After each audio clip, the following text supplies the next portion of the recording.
Boa noite, meus amigos. Vamos para mais uma aula que pretende demonstrar para vocês a aplicação do conhecimento que adquirimos na disciplina. Percebam que houve um caminho que nós percorremos até chegar aqui. Então a gente começou lá com aqueles princípios básicos da bioquímica, viemos caminhando, verificamos as moléculas que compõem os sistemas biológicos, né? Proteínas, carboidratos, lipídios, ácidos nucleicos. Verificamos como funciona o metabolismo, com ênfase principal na glicólise e no ciclo de Krebs, porque sem esse metabolismo as células não funcionam. Todas as células possuem esse mecanismo para gerar energia. Então é imprescindível que haja mitocôndrias nas células, então elas desempenham um importante papel. Já lembro a vocês que as mitocôndrias só funcionam com oxigênio. A gente vai ver um exemplo disso no trabalho que veremos hoje. E se der tempo, discutir num nível superior a esse nível básico da bioquímica, um efeito que pode existir com o uso de fármacos. Então, tudo isso que a gente vai tratar na aula de hoje, leva em consideração o que nós já aprendemos da bioquímica. É como vocês utilizarão esse conhecimento futuramente nas disciplinas que virão e para entender as patologias de que sofrem os nossos pacientes, tá? E essa questão que envolve o Alzheimer também tem um link com a última aula que nós tratamos das enzimas, tá? Então, vamos a ela. Já coloquei o trabalho na plataforma para vocês. A etiopatogenia da doença de Parkinson. Logo de início, a gente tem que esclarecer o que é a etiopatogenia. É o estudo do que provoca uma doença, uma patologia. É uma análise especializada das causas que ocasionam o desenvolvimento de certas doenças. É a investigação do que está ocorrendo dentro das células, dentro dos tecidos, dentro dos órgãos, para que a doença se manifeste. Para que a gente consiga entender, então, a etiopatogenia das doenças que nós estudaremos ao longo do curso inteiro e a atuação dos medicamentos, é necessário o conhecimento bioquímico. E é por isso que eu vou trazer essa demonstração prática para vocês, com ênfase aqui agora na doença de Parkinson, porque ela leva em consideração o que nós aprendemos a respeito de proteínas, de ácidos nucleicos, DNA, código genético, expressão desse código genético, né, a síntese dessas proteínas. Falamos sempre que o DNA é transcrito em RNA mensageiro, e esse RNA mensageiro é traduzido nas proteínas. Essas proteínas podem ser enzimas. Todas as enzimas são proteínas, professor? Nem todas. A gente aprendeu isso no ensino médio, mas está errado. Existem RNAs que têm função catalítica também, tá? E na doença de Parkinson, nós temos uma doença neurodegenerativa. Então, para que o Parkinson se manifeste, deve haver danos nos neurônios, né? Descobrir a etiopatogenia é verificar o que está causando os danos nesses neurônios. E esses danos podem estar relacionados a esses elementos encontrados nas células. DNA, proteínas, tá? Problemas na mitocôndria. Então, A bioquímica é um pré-requisito de diversas disciplinas, justamente porque as doenças estão relacionadas com problemas bioquímicos. E os medicamentos tentam solucionar esses problemas bioquímicos. E as pesquisas que são feitas para que se entenda a origem das doenças também se baseiam nessas reações químicas do metabolismo, tá? As reações bioquímicas que ocorrem dentro das células. Então vamos lá. Pesquisas recentes têm demonstrado que a doença de Parkinson deve ser considerada como uma enfermidade neurodegenerativa, progressiva, caracterizada pela presença de disfunção monoaminérgica múltipla. Traduzindo, ocorre uma diminuição de neurotransmissores. Os neurotransmissores que nós já vimos, que vocês com certeza já viram na farmacologia ou já ouviram falar, por exemplo, a serotonina, noradrenalina, são todos monoaminas. Então, no Parkinson, percebe-se que existe uma disfunção dessas monoaminas. A dopamina, principalmente, diminui sua quantidade no sistema nervoso central. Então, com essa menor quantidade de dopamina disponível, fica difícil inibir os movimentos.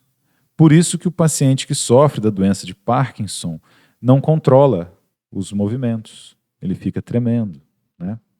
Certamente vocês já viram isso em algum momento. Outros sinais da doença de Parkinson são chamados sinais não motores, ou seja, são sinais que não estão relacionados com a movimentação em si, como os distúrbios do sono, a disfunção cognitiva e a depressão. Por que é que existem todas essas campanhas e uma preocupação imensa com o sono correto? Porque um sono adequado consegue preservar o cérebro a longo prazo. Tá? Casos de distúrbios do sono prejudicam a atividade do cérebro e podem trazer danos. A disfunção cognitiva pode decorrer desses danos cerebrais. E a depressão também é algo que pode predispor o paciente a esses danos cerebrais.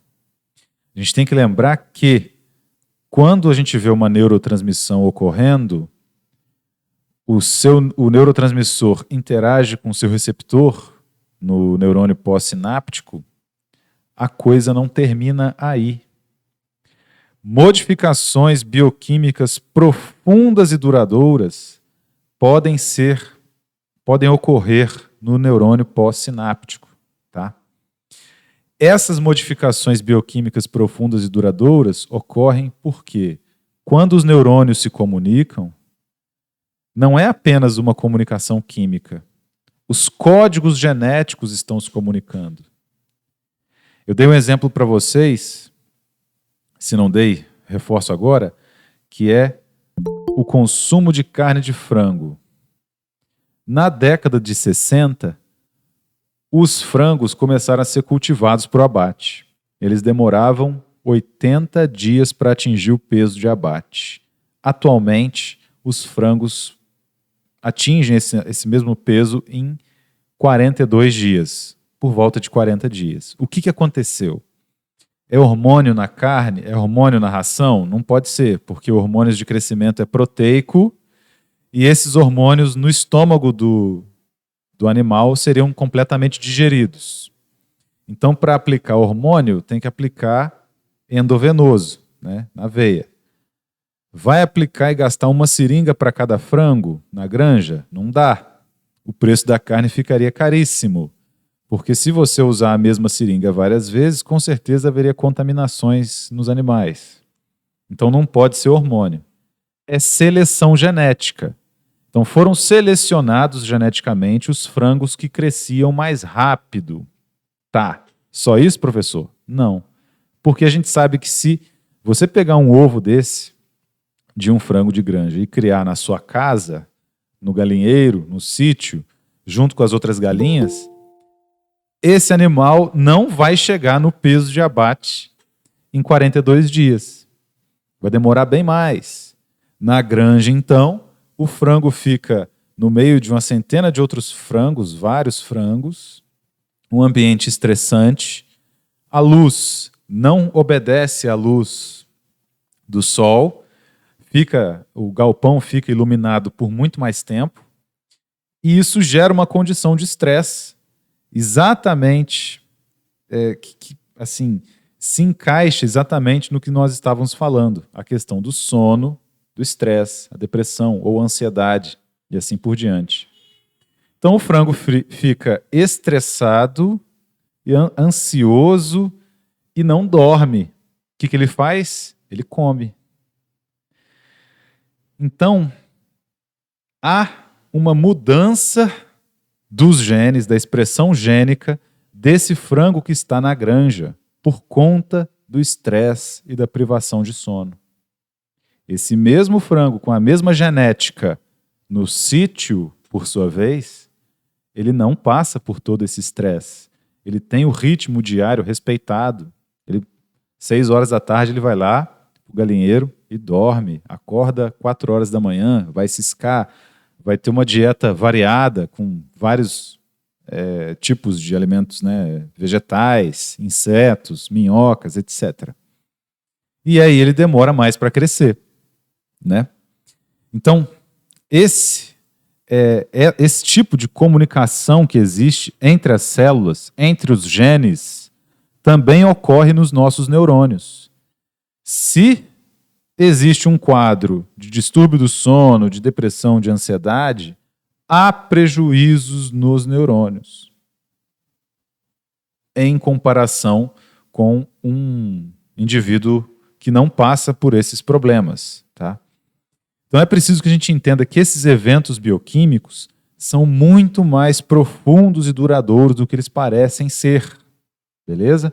Os genes alteram sua expressão. A etiopatogenia do Parkinson, por mais que a ciência tenha avançado, ela ainda permanece obscura. Não se sabe exatamente quais são os efeitos que provocam a doença. Assim como no Alzheimer, o Parkinson é a mesma coisa, né? Várias pesquisas recentes têm demonstrado que a doença de Parkinson deve ser considerada como uma enfermidade neurodegenerativa e progressiva, caracterizada aí por essa disfunção da dopamina, principalmente. Outra coisa que está presente nesses pacientes que sofrem do Parkinson são os corpos de Lewy, ou corpúsculos de Lewy, chamadas também de placas neuríticas de Lewy. Elas estão presentes dentro dos neurônios. O que é que são essas placas, corpúsculos de Lewy? Quando se verificam os neurônios dos pacientes que têm Parkinson, são encontrados amontoados dentro das células estruturas globulares, por isso que são chamadas de corpos, né? Estou fazendo aqui em preto para vocês. Esses corpos estão presentes dentro dos neurônios, no sistema nervoso central de um paciente que tem Parkinson. Vamos começar falando do Parkinson aqui. O que é que são esses corpos de Lewy? São agregados de quê? De proteínas. Então, uma das características que se sabe que pode dar origem ou predispor o paciente ao Parkinson é a formação desses corpos de Lewy. Como que eles são formados, professor? O senhor disse que eles são agregados proteicos? Sim. A célula não consegue digerir as proteínas mal feitas durante a síntese proteica do neurônio. Então, a gente tem aqui dentro do núcleo, nós vimos o DNA. Nas nossas células, o DNA está sempre dentro do núcleo, né? O DNA se torna um RNA mensageiro. O RNA mensageiro sai da célula, encontra o ribossomo. O ribossomo traduz o RNA mensageiro em proteínas. E se essa proteína não estiver funcionando bem, e se essa proteína já foi feita tem um tempão e está aqui trabalhando na célula, e eu preciso degradar essa proteína, o que eu faço? Existem estruturas dentro do neurônio que digerem, destroem essas proteínas. Quando não há uma capacidade de destruir essas proteínas, sejam proteínas que já estão velhas, sejam proteínas que foram sintetizadas de forma errada, traduzidas de forma errada, proteínas que vieram de genes que mutaram, essas proteínas se agregam e se acumulam no interior dessas vesículas digestivas internas. E isso vai só aumentando, aumentando e aumentando. O que acontece com essa célula quando essas proteínas anormais não conseguem ser digeridas e aumentam no seu interior? Surgem também fibras no interior do citoplasma dessas células. Aí a gente viu que as vesículas contendo os neurotransmissores são liberadas lá no terminal do axônio. É assim que funcionam os neurônios, né? Então eu preciso sintetizar uma vesícula, por exemplo, contendo serotonina, que é o neurotransmissor da felicidade, com certeza vocês já ouviram falar. Ela tem que ir andando daqui até lá no terminal do axônio, para ser liberada na sinapse, né? Com essas fibras no meio do caminho, essa vesícula chega lá? Não chega. Vamos para a energia da célula agora. Aqui tem mitocôndrias. As mitocôndrias também têm um tempo de vida útil e morrem. Só que não pode ter mitocôndria só aqui. Essa mitocôndria tem que ser levada também lá para o final do axônio. Gerar energia para o terminal axônico. Com esses corpúsculos de Lewy no caminho e com essas fibras que são formadas, a mitocôndria consegue chegar, ser transportada daqui até lá embaixo? Não consegue. Então, os corpúsculos de Lewy que são observados nos neurônios dos pacientes que sofrem do Parkinson ou até mesmo do Alzheimer, eles atrapalham o metabolismo da célula. Então, essa é uma possível etiopatogenia do Parkinson e do Alzheimer. Tá? Os corpúsculos de Lewy. Então, se algum paciente te perguntar a respeito disso, ou se você quiser entender posteriormente, quando estudar esse tema na farmacologia, na fisiologia, com o conhecimento adquirido aqui na bioquímica, você será capaz de compreender o que acontece. Então, você já domina o fato de que o DNA, ele traz um código que é transformado em proteínas posteriormente. O DNA é transcrito no RNA mensageiro, o RNA mensageiro é traduzido em proteínas pelos ribossomos e essas proteínas funcionam no interior da célula. Só que elas têm um tempo de duração. E se a sequência do DNA sofreu alguma alteração, a estrutura da proteína vai ser a mesma? Não. Na aula passada de enzimologia, a gente viu que se a estrutura não é a estrutura ideal, a sequência de aminoácidos da proteína não é uma sequência ideal, o que acontece? A estrutura tridimensional da proteína muda. Qual que vai ser a interação dessa proteína com o seu substrato? Se essa proteína for uma enzima, não vai ocorrer interação, conforme nós vimos. O bolsão da enzima, ele é complementar ao estado ativado do substrato, ao estado de transição do substrato. Quaisquer alterações na sequência de aminoácidos da proteína inviabilizam sua ação enzimática. O que o neurônio tem que fazer? Digerir essa proteína, degradar. Só que, a partir do momento que o neurônio não consegue degradar essas proteínas mais, elas se acumulam, formam os corpúsculos de Lewy, formam estruturas fibrosas no interior do neurônio e dificultam o transporte de organelas, de vesículas. Isso acaba matando a célula. Com os neurônios morrendo, quem é que vai liberar dopamina nas sinapses? Com a menor quantidade de dopamina, o paciente do Parkinson não consegue conter os movimentos, porque a dopamina é utilizada na neurotransmissão inibitória dos movimentos. Tá? Então, vejam como que, se lá na frente você for ver a farmacologia do Parkinson, você vai precisar lembrar desses conceitos bioquímicos que estão aqui atrás. E a gente está tendo a oportunidade de revisar isso, para que vocês consigam memorizar essas questões. Então é muito importante dominar esse conhecimento bioquímico para as disciplinas que vêm aí pela frente. Vamos seguindo aqui no Parkinson, então. O marcador neuropatológico da doença de Parkinson é a presença dos chamados corpos de Lewy, conforme expliquei para vocês, que são corpos de inclusão citoplasmática eosinofílicos existentes na substância negra do mesencéfalo.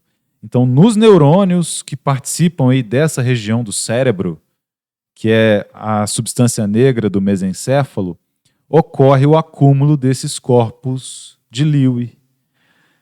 Ocorre a ineficiência desses neurônios em degradar as proteínas velhas ou as proteínas mal formadas, causando esses problemas.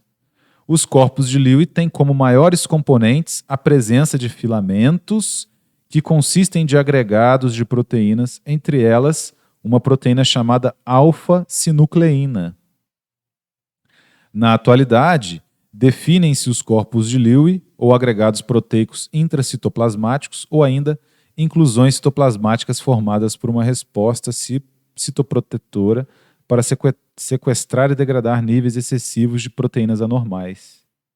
Então, essas proteínas anormais estão dentro do citoplasma dos neurônios. Todas as células eucarióticas têm núcleo e citoplasma. As procarióticas não têm núcleo, elas têm só citoplasma. O código genético fica disperso no citoplasma. Mas as nossas células têm citoplasma e núcleo. Então essas proteínas se acumulam ali no citoplasma. E existem sínteses de proteínas anormais também. O corpo é maravilhoso, a gente tem que dar parabéns para quem nos fez. Tão perfeitos como somos. Só que podem ocorrer esses erros. Tá? E aí, quando o neurônio se torna incapaz de degradar essas proteínas, elas se acumulam e se tornam um agregado potencialmente tóxico dentro das células neuronais. Desta forma, tem-se definido que os corpos de Lewy não seriam um marcador neuropatológico da doença de Parkinson idiopática, e sim apenas uma resposta citoprotetora dos neurônios dopaminérgicos. Então é o seguinte, quando se percebe os corpos de Lewy, os corpúsculos de Lewy, eles são a etiopatologia? Não. Eles também foram causados por algum outro problema no interior da célula. Eles são simplesmente os marcadores desse problema, que pode ter ocorrido no DNA, pode ter ocorrido por alguma toxicidade devido a um metal pesado, pode ter ocorrido por quaisquer efeitos possíveis, já que a causa ainda permanece obscura. Só que nós conseguimos identificar os corpúsculos de Lewy como marcadores desse processo de neurodegeneração. Quando há corpúsculos de Lewy presentes, é porque a coisa não está bem para aquela célula ali presente. Define-se então que o processo neurodegenerativo da doença de Parkinson envolve a agregação patológica de proteínas ao nível da parte compacta da substância negra do mesencéfalo, caracterizando o chamado estresse proteolítico. Então vejam que aquelas aulas que nós tivemos a respeito de proteínas, de como é que elas são sintetizadas e tal, a estrutura das proteínas, a hélice alfa, a folha beta, isso vai ser importante quando forem analisadas junto das patologias, para que a gente consiga entender, inclusive, por que o Parkinson não tem cura. Ainda não tem nem a causa. A causa é obscura. Se a gente não sabe a causa das doenças, não tem jeito de propor um tratamento. Então as pesquisas avançam até que se descubram a causa. Quando vocês estiverem fazendo farmacologia, vocês perceberão que o grande segredo da farmacologia é encontrar quem? As proteínas envolvidas no processo. Por isso que a bioquímica é um pré-requisito, né? Depois que se encontram as proteínas envolvidas no processo, conseguem-se projetar fármacos, testar esses fármacos diante dessas proteínas, sejam extratos vegetais ou produtos sintéticos. Tá? Então, por exemplo, o mecanismo de ação do captopril. Quem já está fazendo estágio em farmácia ou já trabalha em farmácia, sabe que ele é um inibidor da ECA. Quem que é a ECA? É uma enzima, é uma proteína. Então, só puderam... Na verdade, o que acontece? Geralmente, se você utiliza um fármaco e aí ele dá um efeito de abaixar a pressão, o fármaco já apresenta um resultado clínico e é utilizado. Depois, o pessoal vai descobrir o que ele faz.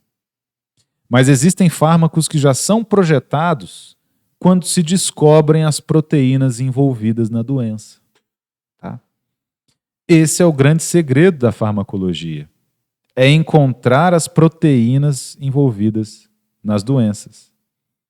Na atualidade, outras proteínas têm sido descritas como coadjuvantes neste processo de agregação patológica, tais como a sinfilina 1. Vejam quantas proteínas podem estar envolvidas aí com o surgimento da doença de Parkinson, né? Sinefilina 1, sinoretina, ubiquitina, neurofilamentos, proteínas oxidadas e fosforiladas, a proteína Parkin, recebeu esse nome porque está envolvida na doença, a ubiquitina, de novo, hidrolase, L1 terminal C da ubiquitina, que é outra proteína, proteínas de choque térmico e as chamadas chaperonas, que também são proteínas que tem dentro das células neuronais. O processo etiopatogênico, que é esse de descobrir quem é que causa a doença, o processo básico da degeneração dos neurônios lá da massa nigra, da substância nigra, que ocorre na doença de Parkinson, resultaria de uma insuficiência do sistema protossomal ubiquitina em degradar proteínas anormais. Então, nossas células têm outras proteínas encarregadas de degradar as proteínas anormais. Veja que interessante. Então, as proteínas que nós sintetizamos nas células são muito excepcionais para o funcionamento dela. Tá? Então, se eu tenho proteínas que degradam as proteínas anormais, qualquer problema com essas proteínas que degradam podem acarretar a formação dos corpos de Lewy, dos corpúsculos de Lewy.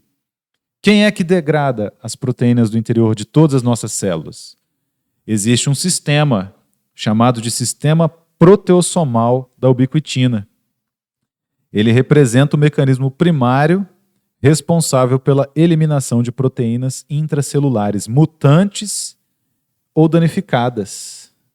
Então, esse sistema proteossomal da ubiquitina é o sistema formado de proteínas responsável pela degradação das proteínas mutantes ou danificadas.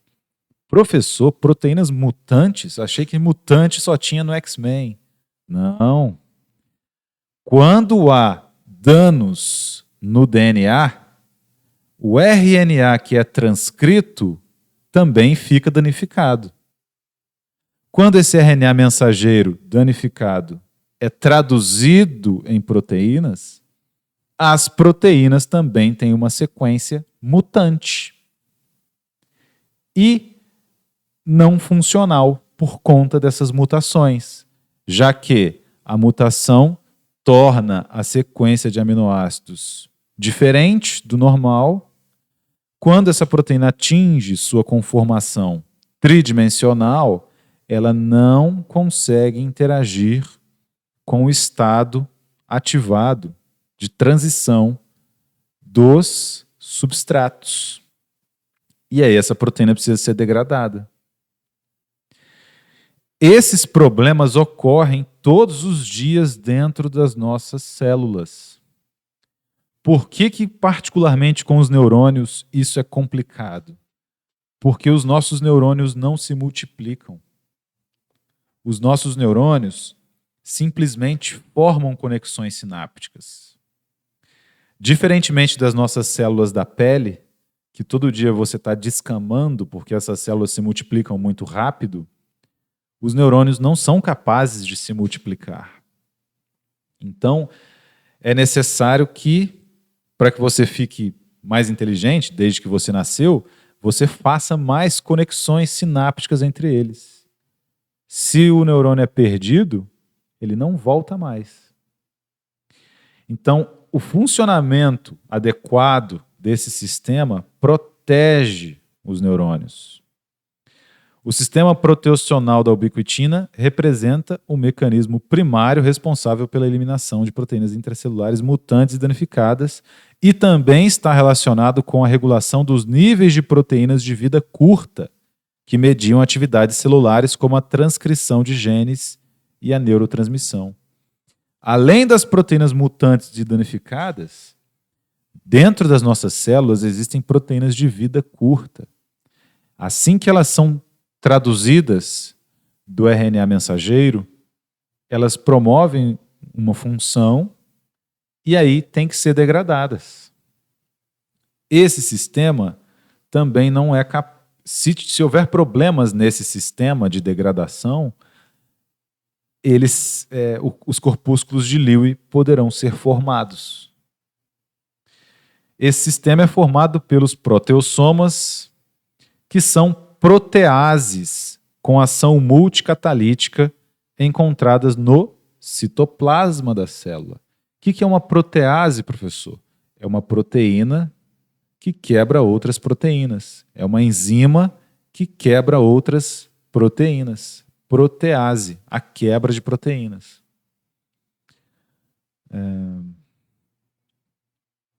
Elas também são encontradas, os proteossomas, no retículo endoplasmático, na região perinuclear e no núcleo das células eucarióticas. Então, tem proteases dentro do núcleo. Porque quem que faz a transcrição do DNA em RNA lá no núcleo? Proteínas, que também precisam ser degradadas. Tá? Percebam a complexidade que são as nossas células. Aqui eu coloquei um resuminho dos proteossomas. Eles representam um importante mecanismo pelo qual as células controlam a concentração de determinadas proteínas mediante a degradação das mesmas. Então, os proteossomas degradam as proteínas. As proteínas a serem lisadas são marcadas por uma pequena proteína denominada de ubiquitina. Como que o proteossoma sabe quem que ele tem que degradar ou não? A proteína que vai ser encaminhada para o lixo, ela é marcada quando essa proteína ubiquitina se liga nela. Então, temos lá uma DNA polimerase que já está bem antiga lá no núcleo da célula, no interior do núcleo. DNA polimerase é aquela responsável por duplicar o DNA. A ubiquitina será ligada nessa DNA polimerase e a partir do momento que a ubiquitina se ligou nessa DNA polimerase, essa DNA polimerase será degradada pelos proteossomas. Então, existe esse mecanismo internamente. As proteínas anormais são inicialmente conjugadas com cadeias de moléculas de ubiquitina, que funcionaria como um sinal para o reconhecimento da degradação pelo sistema proteossomal. Nos casos da doença de Parkinson, com herança autossômica dominante, relacionados à presença da mutação de uma proteína aí, a alfa-sinucleína, estima-se que a proteína mutante poderia interferir com a ação do sistema proteossomal ubiquitina. Professor, o que é herança autossômica dominante? Isso é um termo da genética, mas aqui na bioquímica a gente sabe que herança tem a ver com o que a gente recebeu dos nossos pais, né? Uma herança autossômica dominante é aquela que é passada de pai para filho, que é conservada pelos genes. Então, isso significa que, na sequência de DNA do pai ou da mãe, havia problemas nos genes que são utilizados para fabricar o sistema proteossomal da ubiquitina, que também são proteínas. Então, olha o que acontece. Temos o DNA aqui, dos pais, né? Do pai, da mãe e tal. Quando ocorre a fecundação, na verdade, a gente tem metade de cada gene. Aí, beleza. Formou o ovo. Estamos lá com o nosso DNA. Se havia algum dano nesse DNA, ele pode ter sido passado para a próxima geração. Se esse dano estiver no gene que é utilizado para se tornar um RNA mensageiro, que será transcrito a partir desse DNA, o dano se conserva. Quando esse RNA mensageiro sai do núcleo da célula e é traduzido pelos ribossomos em uma proteína, a proteína fica prejudicada, porque não tem sua sequência ideal. Temos então uma proteína que tem problemas nos seus aminoácidos. Isso aqui é que eu quero que vocês memorizem, porque é assim que funciona basicamente todas essas doenças genéticas. Então, problemas no DNA se tornam problemas no RNA mensageiro. Quando esse RNA mensageiro é traduzido, isso se torna um problema para a proteína. Pela aula anterior, com uma composição diferente, uma sequência diferente de aminoácidos, que são os blocos construtores das proteínas, a proteína perde sua estrutura tridimensional. Torna-se uma estrutura tridimensional diferente. E aí ela não consegue ser ativa, funcional. Ela precisa então ser degradada. O que o trabalho ressalta nesse ponto é o seguinte: se esse problema genético estiver no gene que codificam os proteossomos, as proteínas que compõem o sistema proteossomal, que degrada as outras proteínas, a predisposição à doença de Parkinson é muito grande. Como comentamos ali acima, o sistema proteossomal degrada as proteínas. Se ele não funciona corretamente, elas se acumulam, formando lá os corpúsculos de Lewy, que atrapalham a vida do neurônio. Ainda tem o agravante, que é o seguinte: se esse problema é genético, ele ocorre em todos os neurônios do paciente. Porque esse DNA está presente em todas as células do corpo. Não só dos neurônios, todas as células do corpo, se o problema é genético. Tá? Então, eu quero que vocês sejam capazes de fazer essa associação quando a gente terminar essa disciplina. Isso tem que ficar gravado. Todas as doenças genéticas funcionam assim. Por isso que as doenças genéticas são piores do que as demais. Por isso que é muito difícil tratar uma doença genética. Imagina que isso se espalhou, esse problema genético, por ser genético, está presente em todos os neurônios. Como é que vai lá no núcleo de cada neurônio e conserta esse DNA? Tem jeito? Não tem. Há muito tempo atrás, surgiram os tratamentos com células-tronco. Por que os tratamentos com células-tronco podem ajudar? Porque essas células-tronco são capazes de se tornar qualquer outra célula do nosso corpo. No caso de uma doença genética como essa, não adianta. Porque se o problema for genético, relacionado ao proteossoma, que degrada as outras proteínas, até as células-tronco têm esse gene defeituoso. As células-tronco do próprio indivíduo. Mas se forem utilizadas células-tronco compatíveis de outra pessoa, um parente próximo, aí tem jeito. Porque esse parente próximo pode não ter essa mesma mutação no DNA. Tá? Então esse que é o propósito de discutir esses artigos com vocês. É algo que é mais interessante do que ficar naquele estilo de aula comum, porque traz um artigo, um conhecimento novo para vocês. Mas ao longo do processo a gente vai relembrando o que já aprendeu. Tá? Solidificando esses conhecimentos. Memorizando. Beleza. Então os problemas no proteossomo são piores, porque essas proteínas do sistema proteossomal é que são responsáveis pela degradação das demais. Outra mutação recentemente relacionada à presença da doença de Parkinson é a do gene 4p14, que codifica a chamada hidrolase L1 terminal C da ubiquitina. Lembra que a gente comentou que a ubiquitina é que vai lá e se liga, marca a proteína que tem que ser degradada? Se houver problemas também na síntese dessa ubiquitina, fica ruim de marcar as proteínas que têm que ser degradadas, né? Então, mais um desdobramento dos conhecimentos adquiridos aqui na aula de hoje.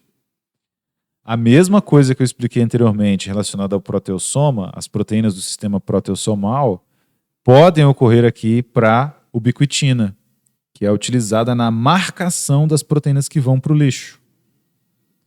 Esta mutação pode provocar a perda da sua atividade enzimática, interferindo com o processo de ubiquitinização e, consequentemente, afetando o processo de clearance proteico, de limpeza dessas proteínas, com acumulação de proteínas anormais e morte neuronal. Em pacientes com doença de Parkinson na sua forma esporádica, que é a forma mais comum da doença, têm sido encontrados defeitos funcionais e estruturais no sistema proteossomal. Então, existem problemas genéticos que afetam o sistema proteossomal, mas existem também outras formas ambientais, como, por exemplo, a poluição, a exposição a produtos químicos no trabalho, que podem também afetar esse mesmo sistema. A perda da subunidade alfa do proteossoma levaria a uma instabilidade do sistema proteossomal com perda de função e subsequente desencadeamento do processo neurodegenerativo. Então, são outros fatores que também levam a problemas no sistema proteossomal. A propensão da doença de Parkinson ocorrer em pacientes com idade avançada sugere que o sistema proteossomal neuronal tornar-se-ia insuficiente na sua função de limpeza das proteínas anormais que poderiam acumular-se com o passar da idade. A gente percebe que Alzheimer e Parkinson geralmente acontecem em idosos. Então, existe essa suposição de que, com o passar da idade, a capacidade que os neurônios têm de limpeza das células diminui. Tá? Em resumo, poder-se-ia definir o processo etiopatogênico da doença de Parkinson como decorrente de uma insuficiência do sistema proteossomal da ubiquitina em eliminar proteínas anormais. Então, novamente, afirmando aquilo que tínhamos comentado. As proteínas anormais poderiam ser proteínas que resistem ou inibem o processo proteolítico. Então, essas proteínas anormais, sendo o proteossoma, sendo a ubiquitina ou qualquer outra proteína interna da célula, elas podem inibir, atrapalhar, prejudicar a degradação das demais. Avaliando, fazendo um contato com a aula passada, a gente percebe que as proteínas são muito plásticas, elas desempenham várias funções na célula. Só que quaisquer sequências inadequadas de aminoácidos prejudicam a sua função. Como que o bolsão das enzimas vai ter uma afinidade pelo estado de transição do substrato, se a sequência de aminoácidos mudou, né? Então essa é a questão, a principal questão discutida aqui nesse trabalho. Esses problemas, segundo os autores, nessa revisão, estão mais relacionados com as enzimas que degradam as demais proteínas. A acumulação de proteínas indesejadas, com a formação dos corpos de Lewy, levaria à disfunção celular e ao processo de morte das células dopaminérgicas. Quem são as células dopaminérgicas? São os neurônios que liberam dopamina. A dopamina, na sua neurotransmissão, nas sinapses, ela inibe os movimentos. É por isso que o paciente que sofre com a doença de Parkinson não consegue controlar os seus tremores. Podem existir também toxinas no ambiente. Essa é uma das possibilidades. A princípio, tem se discutido a possibilidade do surgimento da doença de Parkinson estar vinculado à ação de toxinas ambientais ou mesmo à ação de toxinas endógenas, então, toxinas produzidas pelo nosso próprio corpo, em indivíduos que são geneticamente predispostos. Em relação aos fatores ambientais, vários estudos têm associado a maior frequência de aparecimento da doença de Parkinson em pacientes que vivem em zona rural, que fazem uso de água de poço e que estão mais expostos a pesticidas, a herbicidas, além de trabalhar em mineração e indústrias de ligas de aço. Então pensa num indivíduo que vive na zona rural, tem uma plantação de café. Existe toda uma paramentação para aplicar os herbicidas, os pesticidas.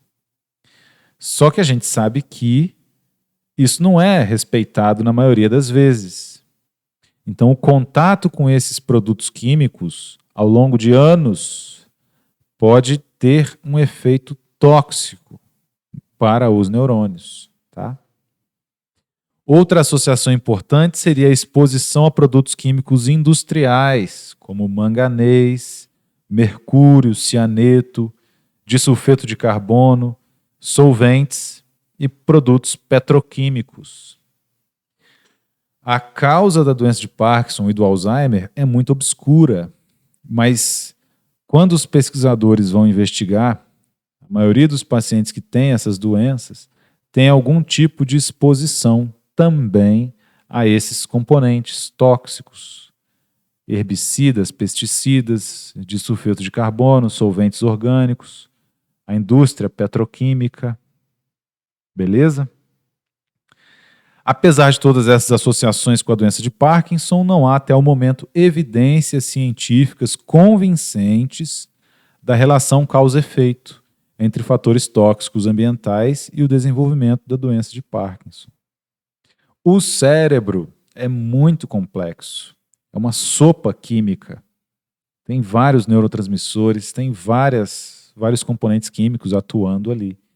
Então, só vai ser possível dizer qual é, de fato, a causa, ou se esses fatores realmente prejudicam o paciente, o indivíduo, quando descobrirem, de fato, a etiopatologia da doença.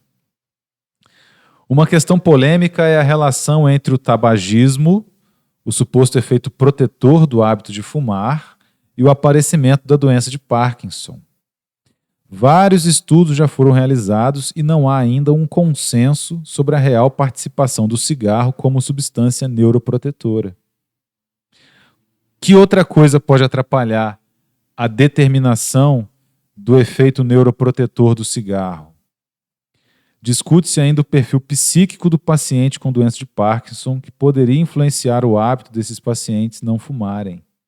Outra questão a se destacar seria o fato de que fumantes, do ponto de vista epidemiológico, têm uma predisposição maior a outras doenças, doença cardiovascular, por exemplo, e dessa forma morrem antes.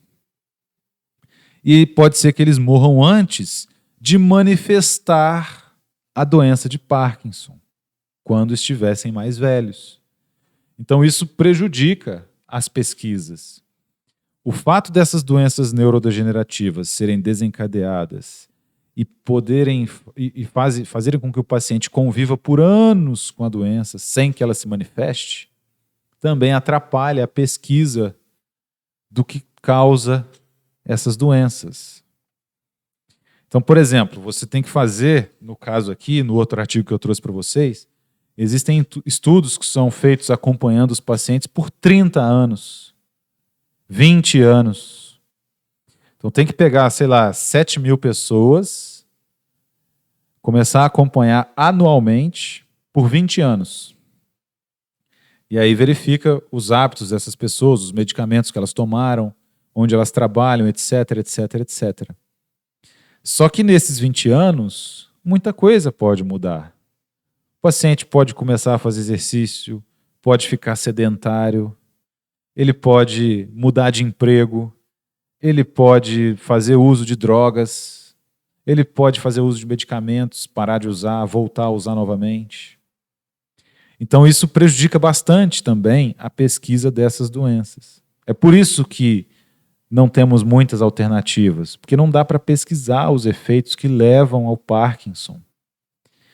Demora anos para que a doença se manifeste. E também não dá para abrir a cabeça de todas as pessoas e ver se tem os corpúsculos de Lewy lá dentro, né? Outros fatores. O estresse oxidativo, a formação de radicais livres. Com certeza vocês já ouviram falar de antioxidantes. A vitamina C é um antioxidante. Qual que é a importância bioquímica nas reações químicas do metabolismo de um antioxidante? O agente, o estresse oxidativo, né, os radicais livres que causam esse estresse oxidativo, são como projéteis, né, munição, disparando dentro de uma célula. Vai que uma dessas munições, ao ser disparada, bate lá no DNA. E aí causa um dano no DNA do neurônio. Altera essa porção do DNA. Quando esse DNA estiver sendo transcrito em RNA mensageiro, pode ter alguma porção faltando. Então, por que existem todos esses antioxidantes disponíveis no mercado? Por que a gente tem que fazer uma alimentação rica em frutas, verduras que contêm esses antioxidantes? Fazer uso de vitamina C. Porque os antioxidantes combatem esses radicais livres. Os radicais livres podem chegar lá na proteína, que está formada ali, beleza, direitinho, funcionando, o radical livre vem aqui, se liga e causa um dano nessa proteína. Só que essa proteína aqui, por exemplo, é a proteína P53, que faz a correção do DNA que está sendo duplicado. Se a P53 não faz uma correção adequada, o que acontece com essa sequência de DNA? Ela pode ficar danificada. Então, o combate dos radicais livres, pelo uso de compostos antioxidantes, tem uma importância fundamental. O estresse oxidativo também pode ser uma das causas da doença de Parkinson.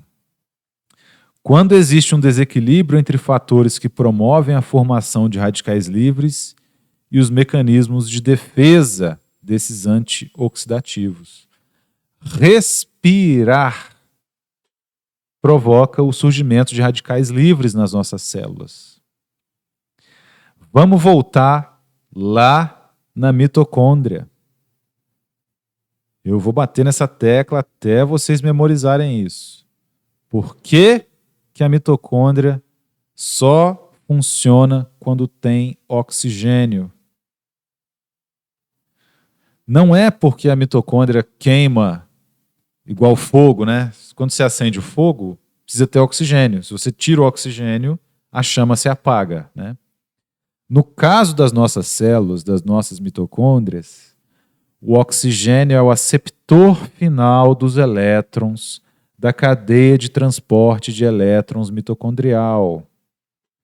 Então a gente viu que a glicólise acontece no citoplasma, vem a acetil-CoA, entrega o acetil aqui na matriz mitocondrial. Aqui ocorre o ciclo de Krebs, ciclo do ácido cítrico, ciclo do ácido tricarboxílico. Tem vários nomes, mas nós vimos que ele serve para quê? Para pegar os elétrons dessas moléculas, transmitir para o NAD, NADH, e para o FADH2.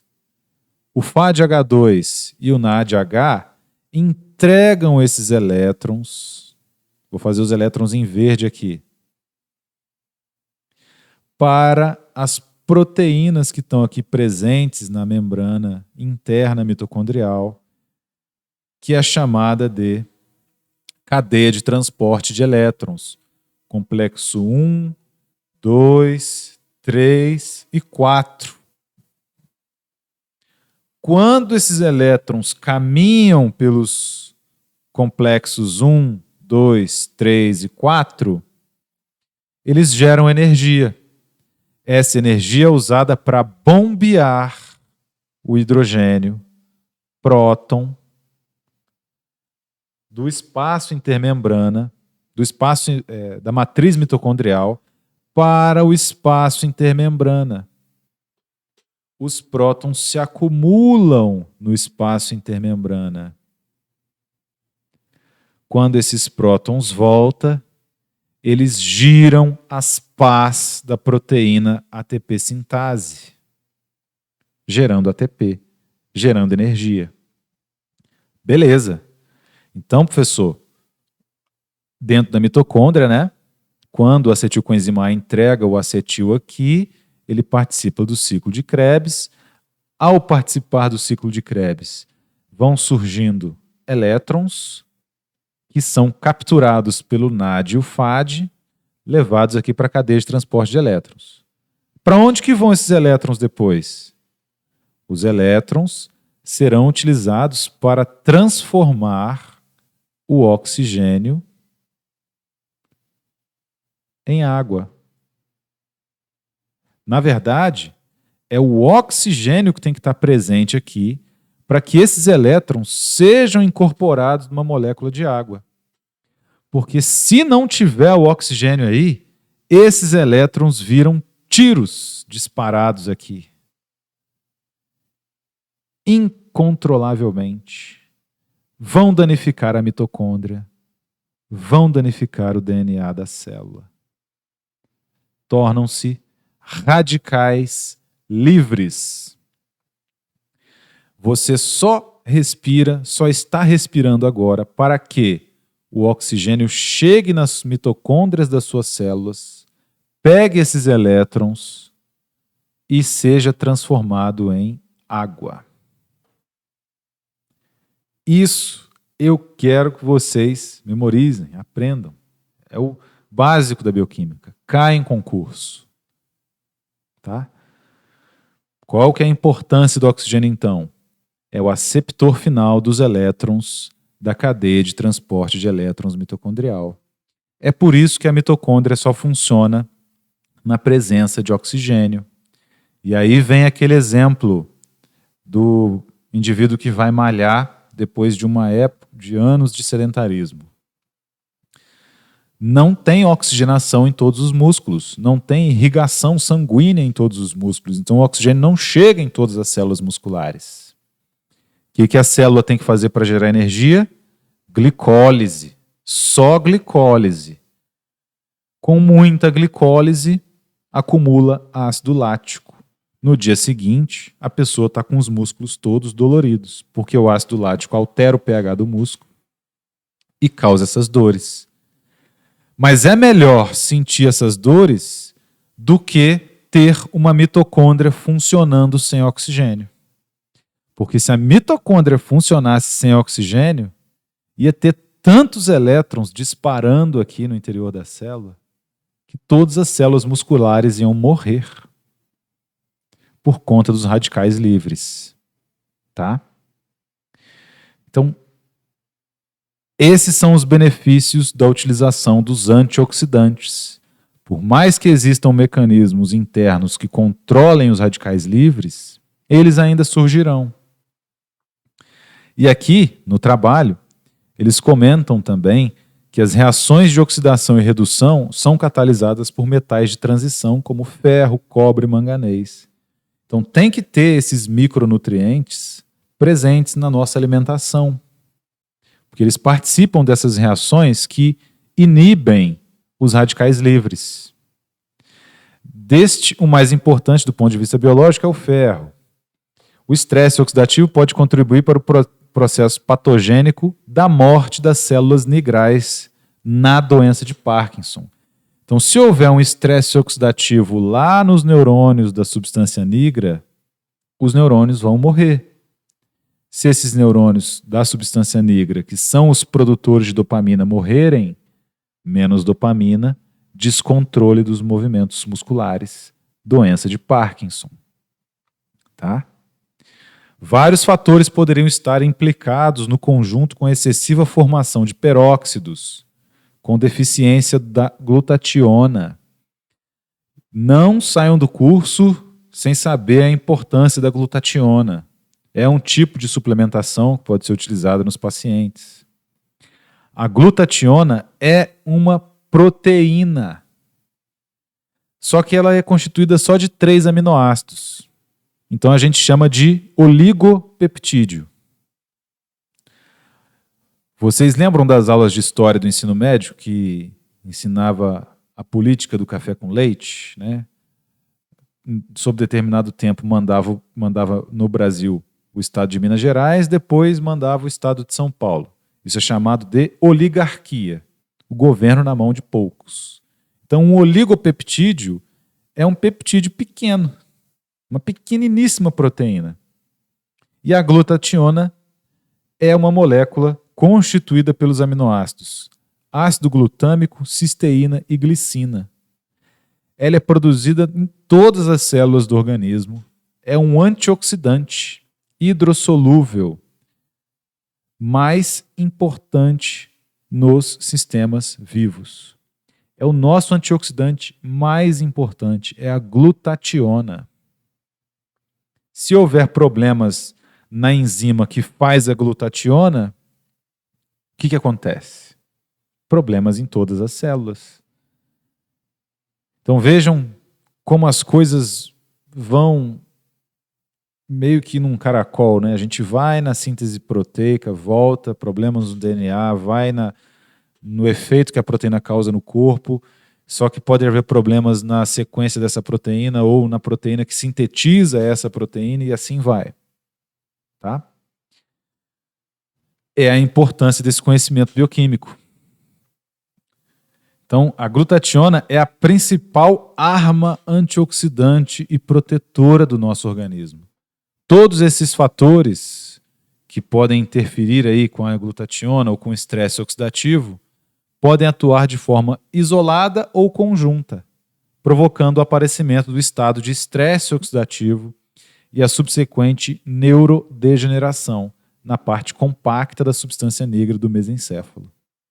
Tá?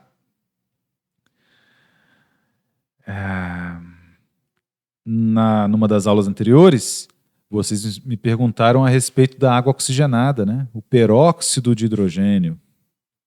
A hipótese do estresse oxidativo na doença de Parkinson, com a formação de radicais livres, encontra respaldo na descoberta da presença da água oxigenada, dos oxirradicais O2- e OH- ao nível do metabolismo celular neuronal.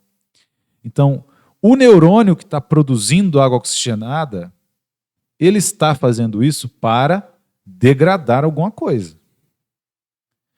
A gente produz água oxigenada no interior das nossas células para degradar proteínas, para degradar bactérias, para degradar vírus. É uma defesa nossa. E quando foram encontrados resquícios da produção do peróxido de hidrogênio nesses neurônios, pôde-se perceber que havia ali um estresse oxidativo. Qual que é o mecanismo de ação da água oxigenada que a gente passa no machucado? É justamente a geração de radicais livres. O radical livre sempre tem uma carga negativa, ó. O2-, OH-. E aí esse elétron desemparelhado nesses átomos vai lá e quebra o DNA das bactérias que estão ali no machucado. A bactéria morre. Esse é o efeito da água oxigenada. Beleza? Então essas são as questões, as correlações da nossa disciplina com a etiopatologia da doença de Parkinson. E aqui ele discute outras questões, o papel do ferro, como que ele pode também causar essa neurodegeneração, o papel da excitotoxicidade do óxido nítrico e do cálcio. E eu queria pular para anormalidades mitocondriais. Todas as nossas células dependem das mitocôndrias. Então, se houver algum problema nas mitocôndrias dos neurônios, eles não conseguem gerar energia e também morrem. No caso da etiopatologia da doença de Parkinson, também existem considerações a respeito de possíveis problemas na mitocôndria. As especulações de que anormalidades mitocondriais estariam relacionadas com a etiopatogenia da doença de Parkinson surgiram após a definição da existência de redução na atividade do complexo 1 mitocondrial. Então a gente já acabou de fazer uma revisão aí da mitocôndria, o que nós já tratamos lá atrás, e ali na superfície interna da membrana interna mitocondrial existem os complexos 1, 2, 3 e 4.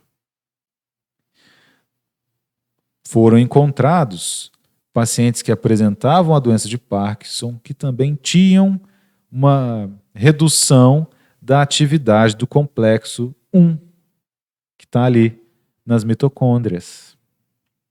E aí, se eu tenho um complexo 1 ineficiente, o complexo 1 pega os elétrons, passa para o complexo 2 e o complexo 2 entrega para o complexo 3. Como é que vai ser a minha geração de energia? Entrega para o complexo 4, se não me engano, desculpem. Terei problemas. Eu terei só o complexo 3 funcionando, recebendo FADH2. Né? Sem energia, como é que a célula sobrevive? Fica difícil. Então, um aspecto mitocondrial que foi visto aqui na bioquímica, que depois, quando você estiver fazendo farmacologia ou fisiologia ou alguma disciplina lá na frente, eu quero que você se lembre de ter discutido essa questão com um professor de bioquímica, tá? Como a mitocôndria é importante para o metabolismo. Outra anormalidade também detectada foi a do complexo alfa-cetoglutarato desidrogenase, uma das enzimas lá do ciclo de Krebs. Então, são problemas genéticos nas enzimas do ciclo de Krebs ou no complexo 1, trazendo problemas para a mitocôndria, consequentemente, uma má formação de energia nos neurônios, a morte dos neurônios. Os neurônios dopaminérgicos morrendo, menos dopamina no cérebro, descontrole dos movimentos, doença de Parkinson. O papel da disfunção mitocondrial na doença de Parkinson foi reforçado pelos estudos de parkinsonismo, com evidência da presença de inibição seletiva do complexo 1 da cadeia respiratória mitocondrial na parte compacta da substância negra do mesencéfalo. Então, já encontraram pacientes que tinham problemas mitocondriais e desenvolveram a doença de Parkinson. Dúvidas? Volte lá nas aulas em que nós tratamos das mitocôndrias. Tá? Mas durante a aula, para quem chegou atrasado, eu já fiz essa revisão também. As anormalidades descritas no complexo 1 da cadeia respiratória mitocondrial provocariam uma insuficiência respiratória mitocondrial, uma insuficiência energética que contribuiria para a lesão neuronal e, consequentemente, morte neuronal progressiva na doença de Parkinson, que é a apoptose. Tá. Desta forma, a disfunção mitocondrial decorrente de fatores tóxicos, outros fatores do ambiente, substâncias tóxicas, também podem contaminar as mitocôndrias. Fatores genéticos, como também já comentamos na hora de hoje, provocaria uma cascata de eventos que culminariam com a apoptose ou morte celular programada. Tá? Então, basicamente, a gente tratou de vários aspectos aqui que estão relacionados com a nossa disciplina de bioquímica, as moléculas presentes nos sistemas orgânicos, principalmente as proteínas aqui nesse caso, e a etiopatogenia da doença de Parkinson. Então, foi uma forma de aplicar o conhecimento que nós adquirimos para fazer mais sentido para vocês. Além disso, tem o envelhecimento cerebral e a discussão aqui de outros fatores genéticos. Mas eu acho que nós ainda temos um tempinho, né? Eu queria pular para o Alzheimer ou a demência. É possível que medicamentos desencadeiem a doença de Alzheimer? Vocês já estão fazendo farmacologia e já viram aí os benzodiazepínicos? Alô? Ainda não. Nossa, tá muito alto. Ainda não. Caraca, tomei um susto. Enfim, vocês já ouviram falar de Rivotril, diazepam, clonazepam, alprazolam? Sim, já. Sim, já ouvimos. Vocês acham que o consumo desses medicamentos ele ocorre de forma racional ou as pessoas abusam desse tipo de medicamento? Abuso, toma direto só Irracional. para tirar um cochilo. Vocês sabem por quanto tempo, mais ou menos, eles deveriam ser utilizados? Não. Tem alguns que são 8 meses, mas o ideal é 3 meses. Vocês certamente conhecem pessoas que utilizam por anos, talvez décadas. Verdade, só aumenta as gotas. Sempre Esse aumentando a detalhe dose. também. Sempre aumentando as doses, né? Verdade. Isso aí. Existe algum... Na bula não existe nenhuma predisposição, nenhum efeito adverso ali relacionado a o surgimento ou a possibilidade de que isso gere algum tipo de demência ou Alzheimer. Por quê? Porque o conhecimento que está na bula e que está nos livros de farmacologia relacionado a essas moléculas é um conhecimento consolidado há mais de 20, 30 anos, 40 anos. Então, para entrar na bula, o experimento tem que ser conclusivo. Atualmente, vocês viram aí como é difícil pesquisar a doença de Parkinson e o Alzheimer. Por quê? Porque eles têm longa duração. Mas são feitos estudos farmacoepidemiológicos relacionados a isso. E entre eles, estudos que comparam a utilização desses medicamentos por um longo período e o surgimento dessas doenças. Nós, farmacêuticos, não podemos apenas ficar limitados à bula ou ao livro de farmacologia, porque isso não responde todas as questões. Por isso que eu estou trazendo esses artigos para vocês também. Então, tem uma caminhada. Os artigos vêm no final do semestre por conta disso, né? Tem que adquirir o conhecimento ali ao longo do ano para a gente poder interpretar melhor aqui o que está acontecendo. E, diante desse uso excessivo, essa hipermedicalização com benzodiazepínicos, talvez isso afete os pacientes a longo prazo. Então eu trouxe esse trabalho para comentar com vocês algo que não está nas bulas, mas que está sendo estudado. E muitos dos nossos pacientes, quando se consultam e vão tomar esses medicamentos, eles não são orientados quanto a isso. Por quê? Porque existe uma ausência ou uma ineficácia desse conhecimento bioquímico por parte de alguns profissionais de saúde. Então, por exemplo, se você encontra um paciente lá que vai utilizar esse medicamento, você pergunta por que ele está usando. Ele diz, é porque me falou que eu ia me sentir melhor, que eu ia dormir melhor. E aí o paciente entra nessa e vai. Quem já está trabalhando em farmácia ou estagiando em farmácia, percebe que os pacientes usam isso de forma indiscriminada. O paciente chega com a receita vencida, você diz que não pode dispensar. Ele, não pode não?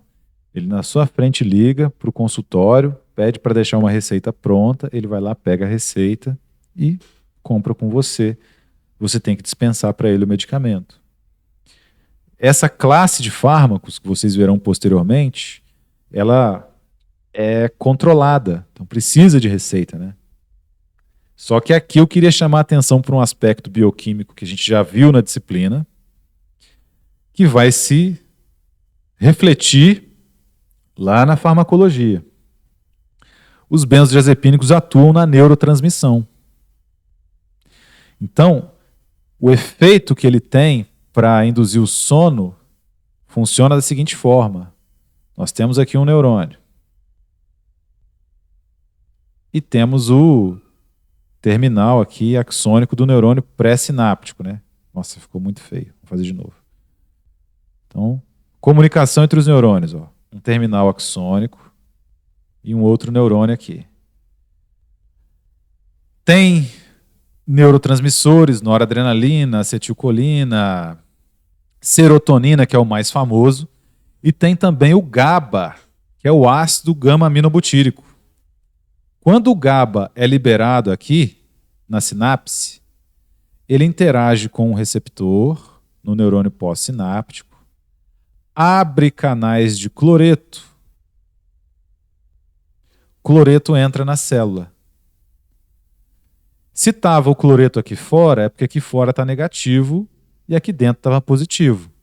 Quando o cloreto entra, muda a situação. Fica tudo negativo aqui e tudo positivo aqui do lado de fora, né?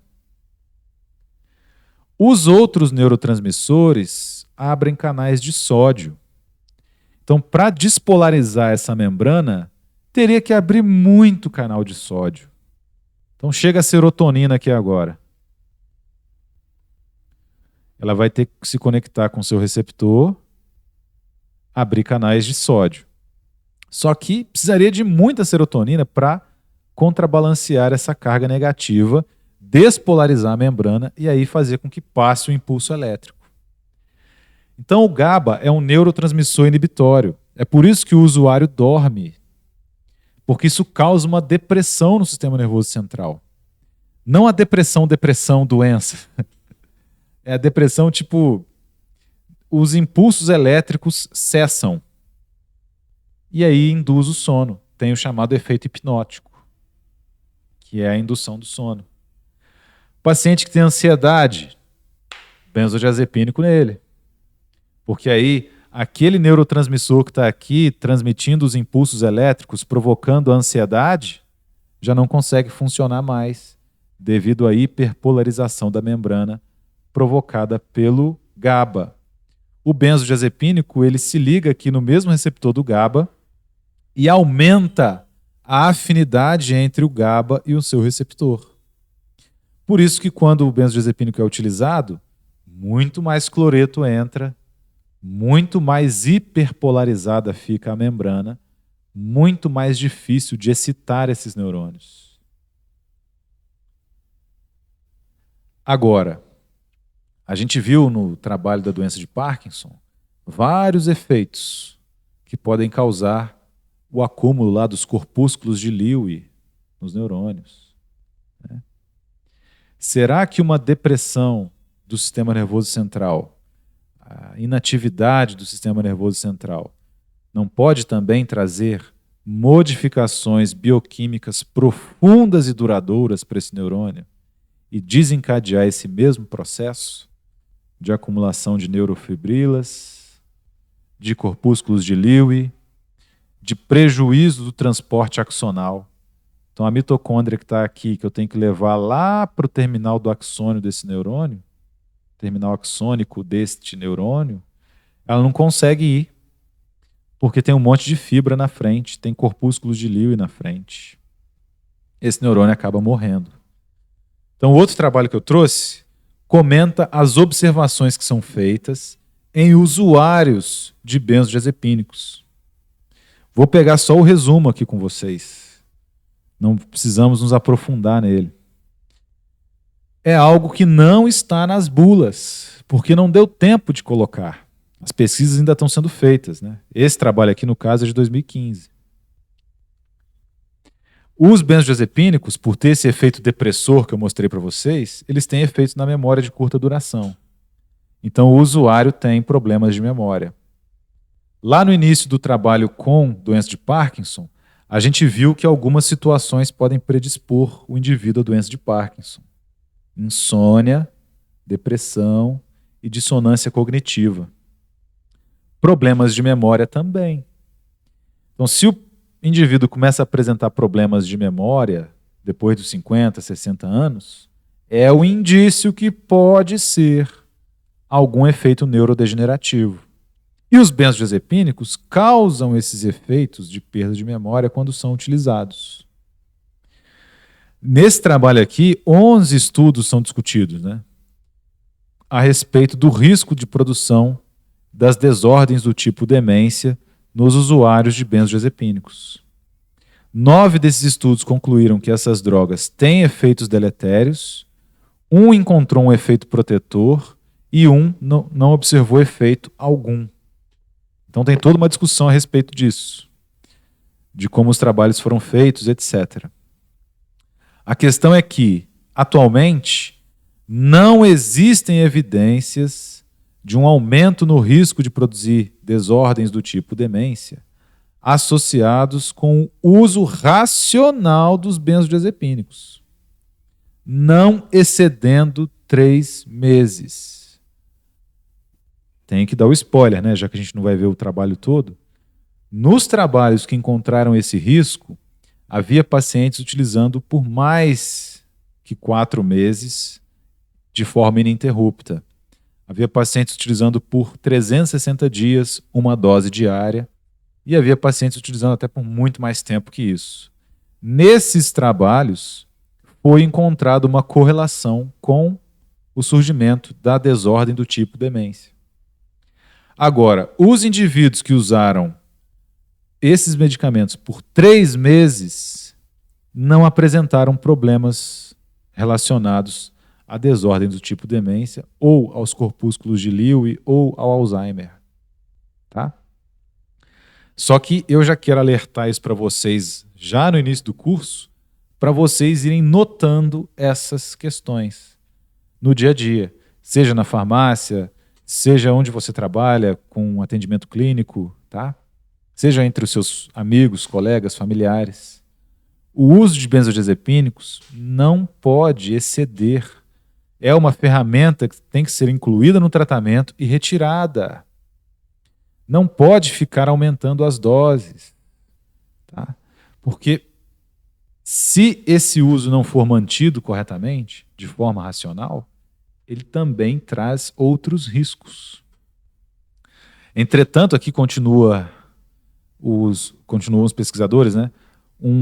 Existe um substancial corpo de evidências que indicam que pode haver um maior risco de desordens do tipo demência com o uso prolongado de benzodiazepínicos. O mecanismo pelo qual os benzodiazepínicos, ao serem utilizados, podem aumentar o risco da demência é desconhecido, assim como a etiopatogenia do Alzheimer e do Parkinson. É muito difícil pesquisar isso, tá? Provavelmente essa pesquisa a pesquisa com o uso de benzodiazepínicos e o risco de demência, Alzheimer ou Parkinson não vai andar, porque é difícil de pesquisar, ter muitos pacientes assim capazes de se tornarem objetivo de pesquisa, né, objeto de pesquisa. Mas tem um risco associado e está relacionado com a degradação das proteínas pelo sistema proteossomal nos neurônios da substância negra. Está relacionado com possíveis modificações na transcrição gênica, no DNA, no centro de comando dos neurônios, por conta da utilização desses medicamentos. Então, o evento da neurotransmissão não termina quando o neurotransmissor encosta no receptor, não. Mudanças bioquímicas profundas e duradouras também ocorrem. Então, a gente tem que sair dessa disciplina de bioquímica e suas reações químicas do metabolismo, entendendo que as coisas são complexas. Não é modelo chave-fechadura. Vocês perceberam que isso aí caiu por terra. A enzima tem um bolsão compatível com o estado de transição do substrato. Aí ela funciona bem. Qualquer alteração na sequência de aminoácidos, problemas no funcionamento da enzima. Se essa alteração não ocorreu na enzima, ocorreu lá no DNA, isso vai gerar um RNA defeituoso e, consequentemente, uma proteína também defeituosa. Tá? Então, esses milagres que são vendidos aí a respeito de medicamentos, por exemplo, principalmente os medicamentos que atuam no nível do sistema nervoso central, não são bem assim. E a gente precisa, como farmacêutico, ficar vigilante a esse respeito. Tá? Então é uma correlação que a partir de agora você verá em várias aulas, em várias disciplinas, nos seus pacientes, nos seus clientes, relacionado aos benzodiazepínicos, que vai fazer com que você memorize o conhecimento da aula de hoje. Essa que é a minha função aqui, mostrando esses artigos para vocês. Dúvidas, sugestões, comentários? Fico à disposição. Não, tudo bem esclarecido. Muito obrigado pela participação aí de vocês hoje. Um excelente final de semana, então. Fiquem com Deus e até a próxima. Valeu, professor. Bom final de semana. Até mais. Falou. Boa semana aí. Obrigado.